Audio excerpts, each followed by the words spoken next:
मेरे प्रियो, आज हम परमेश्वर के वचन से मनन करेंगे। परमेश्वर के निकट रहना। वचन में प्रियो लिखा है याकूब 4 के उसके 8 वचन में,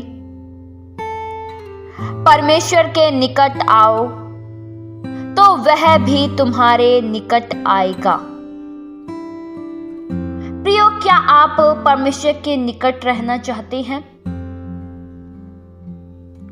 परमेश्वर के निकट रहने के लिए, परमेश्वर के करीब रहने के लिए हमारे मनों में गहरी इच्छा होनी चाहिए, एक गहरी लालसा होनी चाहिए। आप वास्तव में परमेश्वर के निकट आने से आनंद को अनुभव कर सकते हैं। आप परमेश्वर के निकट आने के द्वारा सच्ची खुशी को प्राप्त कर सकते हैं, एक सच्ची शांति को प्राप्त कर सकते हैं। बाइबल प्रियो ये बताती है कि परमेश्वर के निकट आनंद की भरपूरी है। जो परमेश्वर के निकट रहेंगे वे सदैव अपने जीवन में आनंदित रहेंगे। वे हर बुरी परिस्थितियों में, वे हर स्थिति में आनंदित रहेंगे, क्योंकि उन्हें आनंद परमेश्वर के द्वारा प्राप्त होगा। जो लोग परमेश्वर के करीब रहते हैं, जो लोग परमेश्वर के निकट रहते हैं, वे सदा सदा आनंदित रहते हैं। उनके आनंद को शैतान नहीं चुरा पाता है, उनके आनंद को विलाप नहीं चुरा पाता है। बाइबल प्रियो ये बताती है परमेश्वर में सदा आनंदित रहो। मेरे प्रियो, परमेश्वर में आनंद है, शांति है, और जो लोग परमेश्वर के निकट रहेंगे वे इन सभी आशीषों से जुड़े रहेंगे। प्रियो, आप अपने हृदय में प्रेम के साथ प्रभु के सम्मुख घुटने टेकते हुए आप ये कह सकते हैं, पिता, मैं आपके निकट आने के लिए तरस रहा हूं। प्रियो, अपने भीतर यह इच्छा तो रखिए, अपने भीतर इस लालसा को तो रखिए। हम संसारिक लालसा तो बहुत रखते हैं, संसारिक इच्छाएं भी हम में बहुत होती हैं, लेकिन क्या आप में परमेश्वर के निकट आने की इच्छा है? क्या प्रियो, कभी आपके मन में यह इच्छा हुई है कि परमेश्वर आज मुझसे आप बात कीजिए?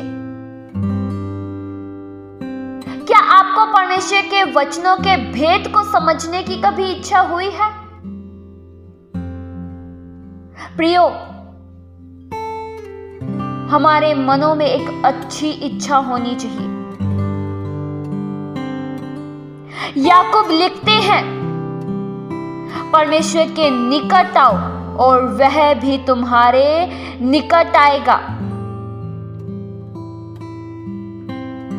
प्रियो, बाइबल ये बताती है कि जब आप परमेश्वर के संग रहोगे तब वह भी तुम्हारे संग रहेगा।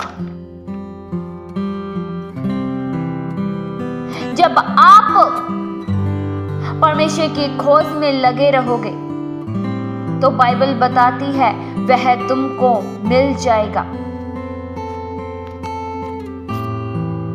प्रियो, वचन में लिखा है दूसरा इतिहास 15 के उसके 2 वचन में,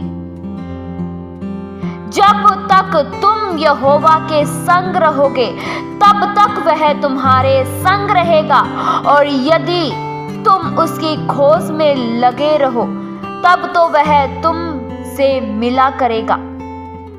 परंतु यदि तुम उसको त्याग दोगे तो वह भी तुमको त्याग देगा। कि यहोवा के संग रहो तो वह भी तुम्हारे संग रहेगा। प्रियो, अपने भीतर एक इच्छा तो उत्पन्न कीजिए। परमेश्वर आपकी इच्छा को भी देखते हैं। प्रियो, एक बहुत ही सुंदर दृष्टांत बताया गया है उड़ाऊ पुत्र के बारे में। प्रियो, आप सब जानते हैं कि उड़ाऊ पुत्र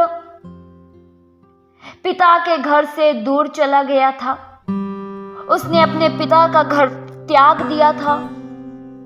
उसे बहुत धक्के खाने पड़े, उसे बहुत ही दुख भरा जीवन जीना पड़ा और कुछ ही दिनों में उसके पैसे भी समाप्त हो गए,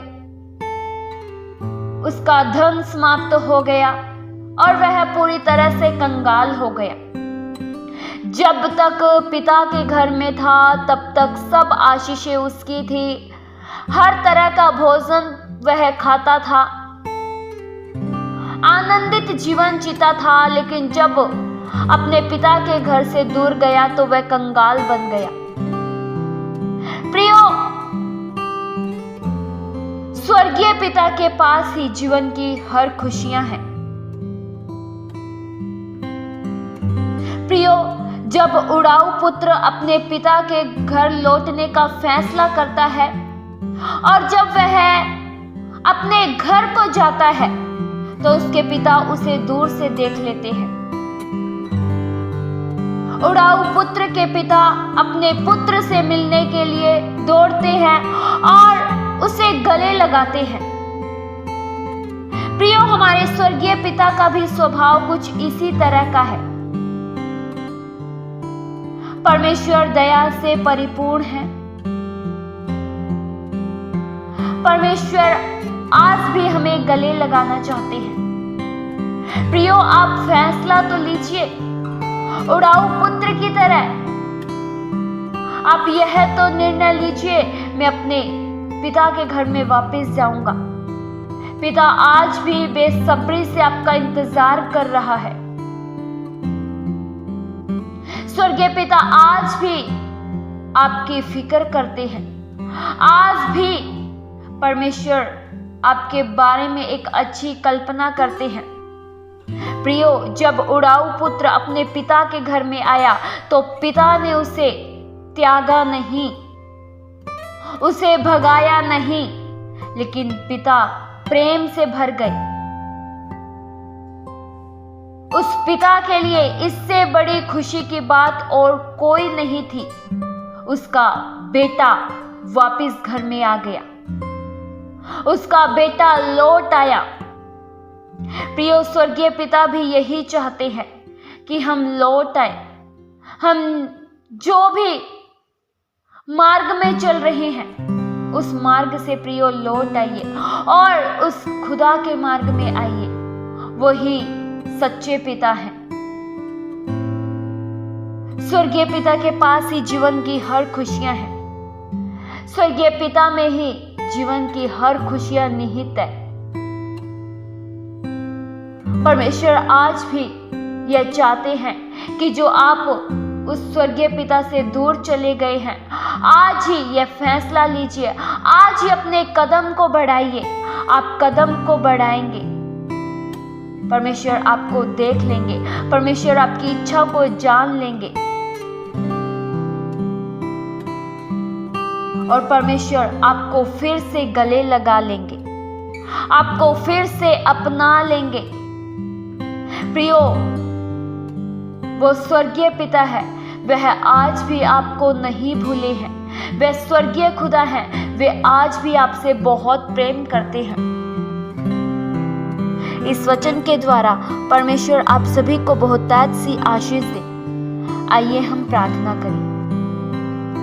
हालेलुया। स्वर्गीय आसमानी पिता परमेश्वर, हम आपका धन्यवाद करते हैं। प्रभु, हम सदैव आपके संग जीवन जीना चाहते हैं। प्रभु, हम आपके निकट रहना चाहते हैं, क्योंकि आनंद की भरपूरी केवल आपके निकट है। जीवन की खुशियां केवल आपके निकट है। आपकी सहायता चाहिए प्रभु। आपके बिना हम एक कदम नहीं चल सकते। आपके बिना अगर हम गिर गए तो हमें उठने में मुश्किल होगा प्रभु। प्रभु, हमें आपकी बहुत ज़रूरत है। प्रभु, हम में से हर एक जन के भीतर यह इच्छा उत्पन्न कीजिए कि हम सदैव आपके निकट रहना चाहें। हम सदैव प्रभु आपकी उपस्थिति में जीवन जिए। सच्ची खुशी, सच्चा आनंद, सच्ची शांति केवल प्रभु आप में मौजूद है। आप में हर खुशी है। प्रभु जिसने आपको पा लिया उसने हर एक खुशियों को पा लिया। प्रभु आपके प्रेम के लिए धन्यवाद करते हैं। ये प्रार्थना प्रभु यीशु मसीह के जीवित पवित्र नाम से मांगते हैं। सुनो और कबूल करो पिता, आमीन।